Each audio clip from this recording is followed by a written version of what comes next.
From Crossways Publishing, the English Standard Version of the Bible, a reading of the book of Leviticus, chapters 10 through 12. Leviticus, chapters 10 through 12.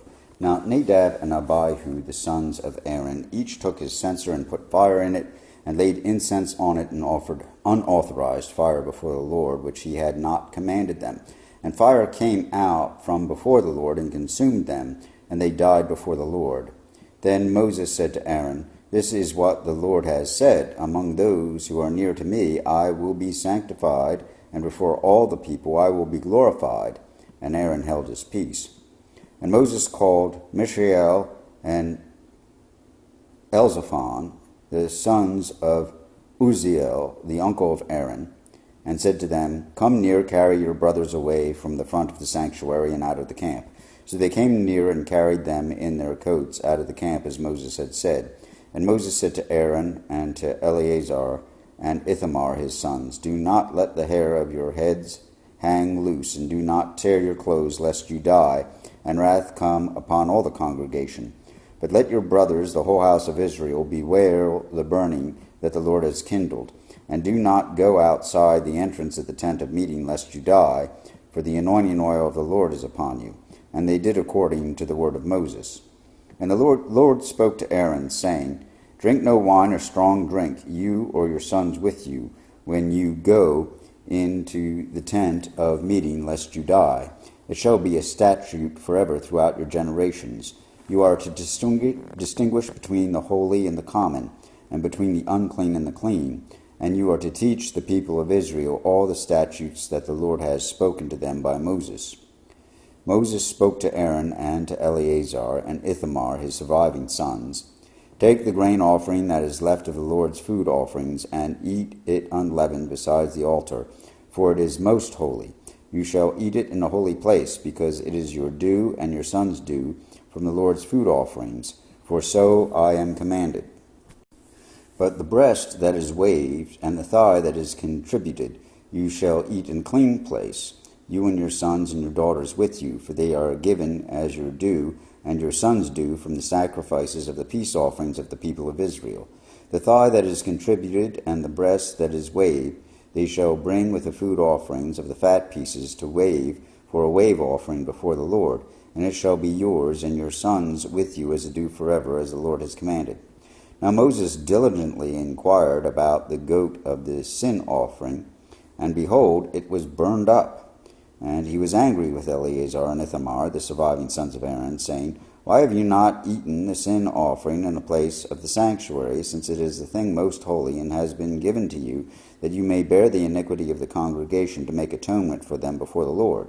Behold, its blood was not brought into the inner part of the sanctuary. You certainly ought to have eaten it in the sanctuary as I commanded." And Aaron said to Moses, "Behold, today they have offered their sin offering and their burnt offering before the Lord, and yet such things as these have happened to me.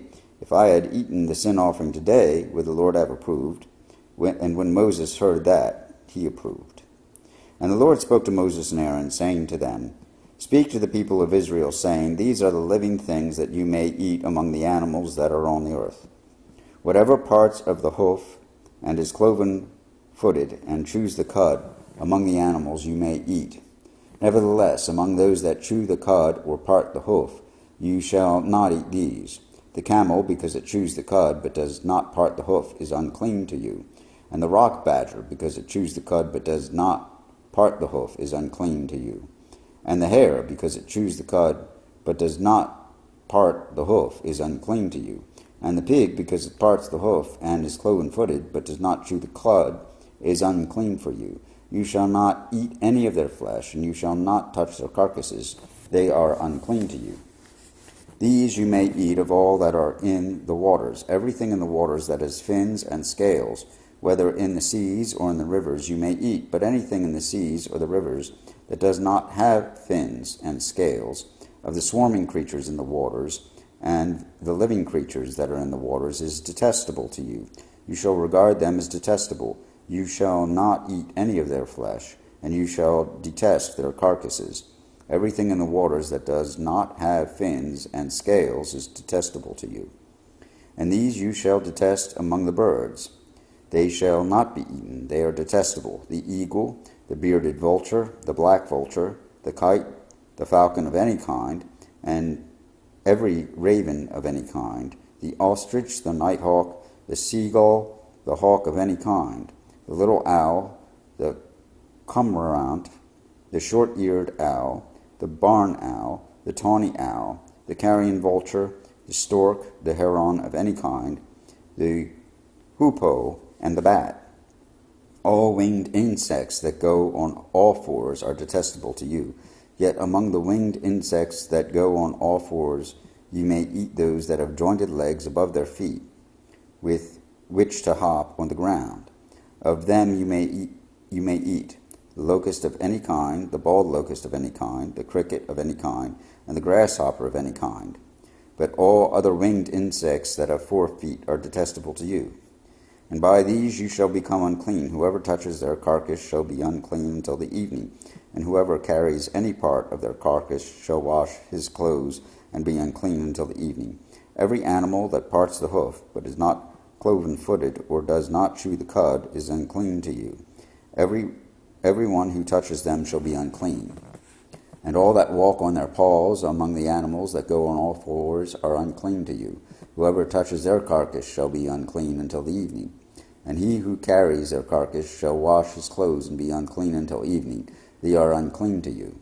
And these are the unclean to you among the swarming things that swarm on the ground: the mole rat, the mouse, the great lizard of any kind, the gecko, the monitor lizard, the sand lizard, and the chameleon.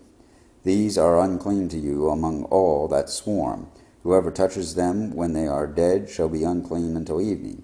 And anything on which any of them falls when they are dead shall be unclean, whether it is an article of wood, or a garment, or a skin, or a sack, any article that is used for any purpose. It must be put into water, and it shall be unclean until the evening. Then it shall be clean. And if any of them falls into any earthenware vessel, all that is in it shall be unclean, and you shall break it. Any food in it that could be eaten, on which water comes, shall be unclean. And all drink that could be drunk from every such vessel shall be unclean. And everything on which any part of their carcass falls shall be unclean. Whether oven or stove, it shall be broken in pieces. They are unclean, and shall remain unclean for you. Nevertheless, a spring or a cistern holding water shall be clean, but whoever touches a carcass in them shall be unclean. And if any part of their carcass falls upon any seed grain that is to be sown, it is clean. But if water is put on the seed, and any part of their carcass falls on it, it is unclean to you. And if any animal which you may eat dies, whoever touches its carcass shall be unclean until the evening. And whoever eats of its carcass shall wash his clothes and be unclean until the evening. And whoever carries the carcass shall wash his clothes and be unclean until the evening. Every swarming thing that swarms on the ground is detestable. It shall not be eaten. Whatever goes on its belly, and whatever goes on all fours, or whatever has many feet, any swarming thing that swarms on the ground you shall not eat, for they are detestable. You shall not make yourselves detestable with any swarming thing that swarms, and you shall not defile yourselves with them, and be unclean through them. For I am the Lord your God. Consecrate yourselves therefore, and be holy, for I am holy. You shall not defile yourselves with any swarming thing that crawls on the ground, for I am the Lord, who brought you up out of the land of Egypt to be your God. You shall therefore be holy, for I am holy.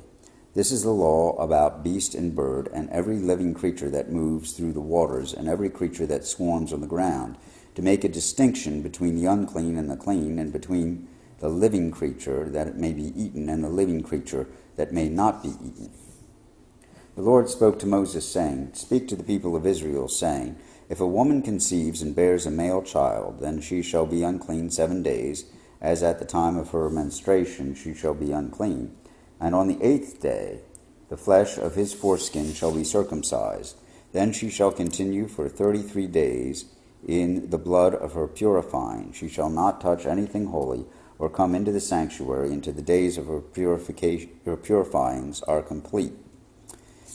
But if she bears a female child, then she shall be unclean 2 weeks, as in her menstruation, and she shall continue in the blood of her purifying for 66 days. When the days of her purifying are completed, whether for a son or for a daughter, she shall bring to the priest at the entrance of the tent of meeting a lamb a year old for a burnt offering, and a pigeon or a turtle dove for a sin offering. And he shall offer it before the Lord, and make atonement for her. Then she shall be clean from the flow of her blood. This is the law for her who bears a child, either male or female.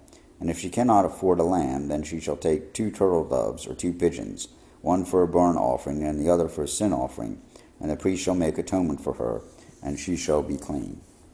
Here ends the reading of the book of the Exodus, chapters 10 through 12, in the English Standard Version of the Bible by Crossways Publishing.